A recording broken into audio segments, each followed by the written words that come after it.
Shalom, salam sejahtera bagi Bapak Ibu Saudara-saudara, anak-anak yang dikasihi oleh Tuhan Yesus Kristus. Berjumpa kembali bersama saya Pendeta Eka di dalam renungan firman Tuhan pada hari ini, Rabu 15 Juni 2022. Sukacita dan damai sejahtera dari Tuhan Yesus Kristus kiranya menyertai hidup kita sekalian. Puji nama Tuhan. Firman Tuhan pada hari ini sampai pada pembacaan Mazmur yang ke-140. Kiranya firman Tuhan menerangi jalan hidup kita, memberkati kita. Baik Bapak Ibu Saudara-saudara, anak-anak yang dikasihi oleh Tuhan, sebelum kita akan merenungkan firman Tuhan hari ini, kita akan berdoa. Tuhan Allah Bapa di surga, di dalam nama Tuhan Yesus Kristus, kami sungguh mengucapkan syukur terima kasih atas kasih dan penyertaan Tuhan yang nyata dalam hidup kami. Dan tidak ada yang bisa kami balas selain memuji menyembah Tuhan, berdekat dengan Tuhan, senantiasa merenungkan firman-Mu, sehingga hidup kami senantiasa diterangi oleh firman Tuhan, sehingga kami tidak tersesat, kami jalan sesuai dengan apa yang direncanakan dan dikehendaki oleh Tuhan. Terima kasih Bapa, inilah diri kami sedia pasang telinga dan hati kami untuk kebenaran firman Tuhan. Demi nama Tuhan Yesus kami berdoa. Haleluya. Amin. Mazmur 140. Untuk pemimpin biduan, Mazmur Daud. Luputkanlah aku ya Tuhan daripada manusia jahat. Jagalah aku terhadap orang yang melakukan kekerasan, yang merancang kejahatan di dalam hati, dan setiap hari menghasut-hasut perang. Mereka menajamkan lidahnya seperti ular. Bisa ular senduk ada di bawah bibirnya. Peliharalah aku ya Tuhan terhadap tangan orang fasik.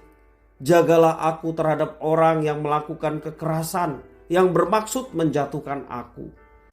Orang congkak dengan sembunyi memasang jerat terhadap aku, dan mereka membentangkan tali-tali sebagai jaring. Di sepanjang jalan mereka menaruh perangkap terhadap aku. Aku berkata kepada Tuhan, Allahku, Engkau berilah telinga, ya Tuhan, kepada suara permohonanku.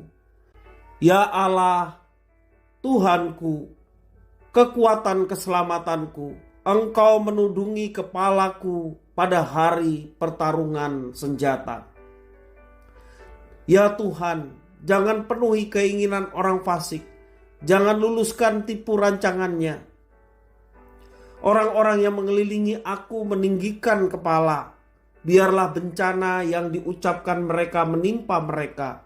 Biarlah ia menghujani mereka dengan bara api. Biarlah ia menjatuhkan mereka ke dalam jurang sehingga tidak bangkit lagi. Pemfitnah tidak akan diam tetap di bumi. Orang yang melakukan kekerasan akan diburu oleh malapetaka. Aku tahu bahwa Tuhan akan memberi keadilan kepada orang tertindas dan membela perkara orang miskin. Sungguh orang-orang benar akan memuji nama-Mu, orang-orang yang jujur akan diam di hadapan-Mu. Bapak Ibu Saudara-saudara yang dikasihi oleh Tuhan Yesus Kristus, berhadapan dengan orang jahat tentu sebuah situasi yang menakutkan. Terlebih ketika orang jahat tersebut terus-menerus meneror atau mengancam kita. Berada dalam situasi perang dan dikelilingi musuh bukanlah situasi yang diinginkan oleh Daud. Setiap hari mereka memicu terjadinya perang. Dan dengan sembunyi mereka memasang jerat sehingga Daud berlari kepada Tuhan yang mampu memberikan pertolongan kepadanya. Daud memohon pemeliharaan Tuhan supaya Tuhan meluputkannya dari mereka. Daud berseru agar Tuhan berada di pihaknya. Tuhan adalah kekuatan dan keselamatan. Dia menjaga Daud dalam perang-perang sebelumnya. Maka sekali lagi Daud memohon perlindungan Tuhan atas dirinya. Itulah yang tertuang di dalam ayat yang ke-7 dan ke-8. Daud begitu mengenal bahwa Tuhan adalah pribadi yang maha adil. Dia yang memberikan keadilan kepada orang yang tertindas. Tuhan membela orang-orang yang miskin. Orang fasik bisa saja membuat tipu muslihat sedemikian rupa. Demikian juga orang sombong meninggikan dirinya dan berniat menghancurkan orang yang hidup benar. Tetapi sesungguhnya Tuhan tidak akan membuat rencana mereka berhasil. Karena keadilan Tuhan yang akan membela orang-orang tertindas. Keadilan Tuhan membela orang-orang miskin yang tidak berdaya. Maka keadilan Tuhan yang nyata itu akan dinyatakan dalam kehidupan orang-orang yang demikian. Pemfitnah akan ditimpa oleh perkataan mereka sendiri. Penindas akan diburu oleh malapetaka. Setiap orang jahat akan mendapatkan kehancuran sebagai ganjaran atas kejahatan mereka. Namun sebaliknya, orang-orang yang benar, orang-orang yang jujur akan mendapat perlindungan. Mereka akan memuji nama Tuhan dan diam di hadapan Tuhan semesta alam. Bersyukurlah karena kita memiliki tempat perlindungan yang maha adil, yakni Tuhan. Tuhan mampu melindungi kita dari tipu ataupun jerat orang-orang yang jahat. Bapak, Ibu, Saudara-saudara, alamilah perlindungan Tuhan terhadap orang-orang yang demikian. Bersandarlah kepada Tuhan, maka Tuhan yang akan membela. Bahkan orang-orang yang tertindas, orang-orang yang tidak memiliki kekuatan apa-apa, Tuhan melindungi dengan perlindungan yang nyata bagi orang-orang yang demikian. Saat ini mungkin kita tidak berada dalam situasi perang seperti Daud, tetapi kita perlu memohon perlindungan terhadap maksud-maksud orang yang mungkin bermaksud jahat dan ingin menjatuhkan kita, bahkan ingin menjauhkan kita dari Tuhan. Hidup benar merupakan jalan agar permohonan kita berkenan. Sekali lagi, hidup benar merupakan jalan agar permohonan kita berkenan. Permohonan apa? Permohonan untuk perlindungan Tuhan dalam situasi kondisi yang kita hadapi.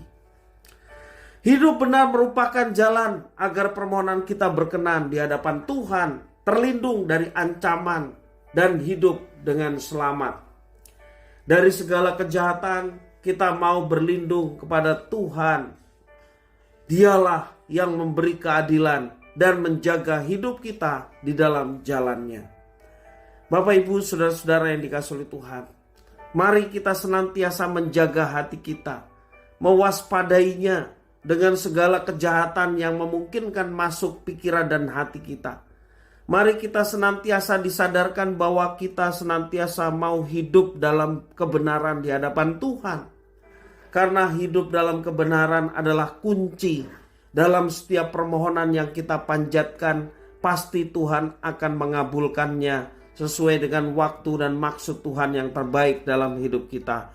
Juga ketika kita memohon perlindungan Tuhan, jangan sampai kita hanya meminta perlindungan Tuhan, keamanan, penyertaan, tetapi kita tidak mau hidup di dalam rencananya.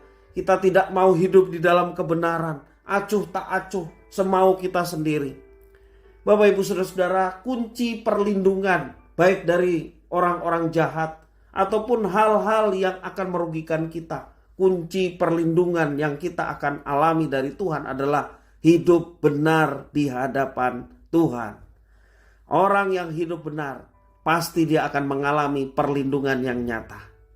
Alamilah perlindungan yang nyata, dan marilah kita jaga hidup kita supaya hidup kita benar di hadapan Tuhan. Kiranya firman Tuhan memberkati kita. Tuhan Allah Bapa di surga, kami mengucapkan syukur dan terima kasih atas firman Tuhan. Mampukan untuk kami dapat menerapkannya, melaksanakan, dan kami mau hidup benar di hadapan Tuhan. Ketika kami mulai menyimpang ke kanan atau ke kiri, tidak seturut dengan rencana dan kehendak Tuhan, Engkau yang memampukan kami menyadarinya dan kembali kepada apa yang telah Tuhan tetapkan, sehingga kami tidak menyimpang dan selalu terjaga untuk hidup di dalam kebenaran. Terima kasih ya Tuhan atas firman-Mu. Demi nama Tuhan Yesus Kristus kami berdoa. Haleluya. Amin.